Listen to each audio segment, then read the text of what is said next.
What is the definition of a hostile takeover? A hostile takeover is when, without the board's consent, a company plans to accumulate over 51% of the shares of a company.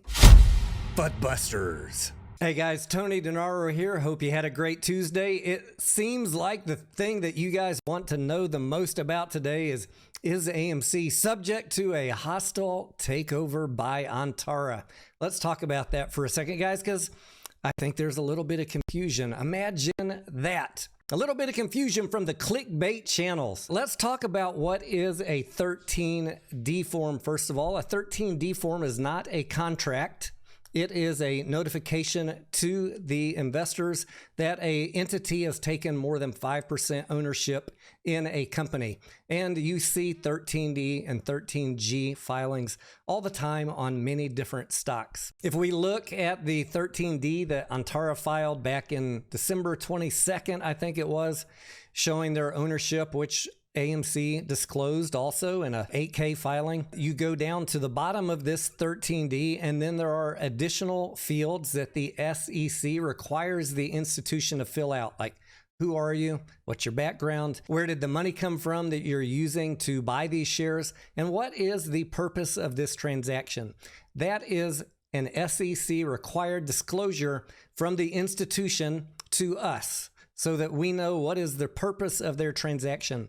This in no way should be construed as a contract between AMC and Antara. This is a disclosure from Antara to you about their intentions. It says that they are acquiring the ape for investment purposes. The disclosure goes on to say that Antara or the reporting persons intend to review their investment on a continuing basis. And then because they have such a large investment in AMC, they're going to monitor the economy, it says here, monitor industry conditions, monitor conditions in the securities market, and of course, monitor how AMC and APE perform.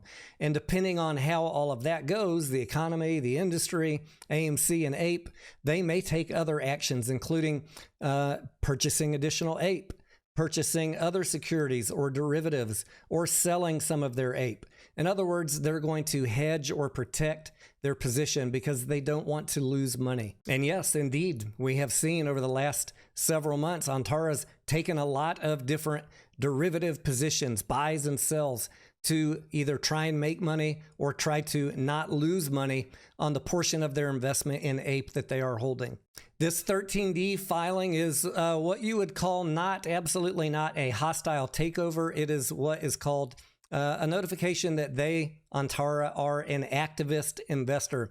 And just like it says here, again, in the purpose of this transaction, as an activist investor, they may engage in communications with officers of AMC or third parties and take steps to implement a course of action, including, without limitation, engaging advisors to help AMC, including legal, financial, regulatory, technical, or industry advisors to assist in any review. That is common if you're an activist hedge fund or an activist investor and you're looking to turn a profit on a troubled company, that you come in there and you help them figure their way out of the hole. And let's not mince words here. AMC is a troubled company. They have only a couple quarters, 2 or 3 quarters left of cash if nothing else is done.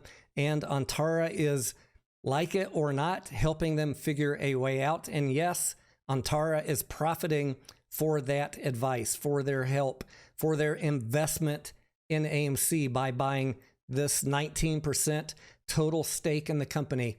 If you add up all of the APE and AMC shares, they owned about 19%. So if things got really bad and Antara was looking at losing a lot of money, what could they do? They might bring in these advisors, like they just said, like they told us, and they might have discussions if things got really bad, or actions relating to alternative courses of action, including to, and then there is a long list of scary sounding stuff. I get it. It sounds scary, right? Including but not limited to merger, reorganization, liquidation, including the issuer or any of its subsidiaries, business accommodations, including the issuer, a sale or transfer of a material amount of assets, yada, yada, yada. If things got bad, Antara, as an activist investor, might bring in some consultants to help AMC say, look, you got to jettison this, you got to do that, you got to change that, you got to sell, you got to merge, because if you don't, you're probably going to go bankrupt. The language we see here in this SEC required disclosure from Antara to us, the investors, is not a contract.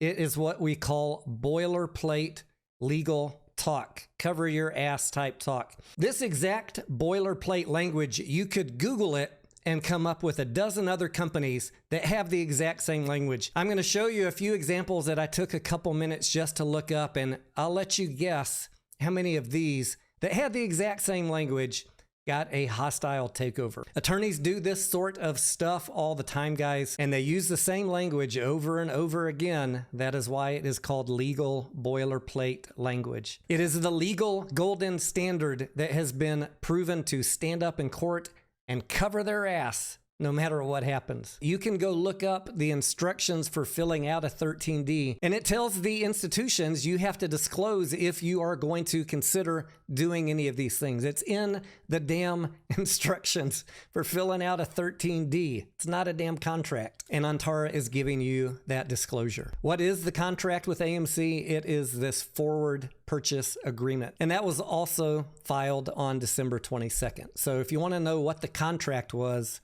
go read the forward purchase agreement. And let's just wrap up by saying that a hostile takeover, what is the definition of a hostile takeover? A hostile takeover is when, without the board's consent, a company plans to accumulate over 51% of the shares of a company. Are you seeing an institution making waves to acquire more than 51% of AMC? No, you're not. There's no hostile takeover. Are you seeing an institution conspiring to take more than 51% of the shares against the board's wishes? No, you are not. This was a deal done in conjunction with AMC for 19% of the company, not anywhere close to 51%. I think it's been pretty clear to anybody who's paying attention that once the lockup period was up and the reverse split and the conversion happened, that it has been Antara's stated intent to sell off the ape at a profit due to the arbitrage action of the conversion. I just shake my head, guys, at the theories these guys come up with, confusing a SEC required 13D disclosure with a hostile takeover contract, as if there was such a thing. It's absolutely not a hostile takeover. And please don't confuse a 13D SEC required disclosure form with a contract. I am Tony Denaro. I will see you on the next video. FUDBusters.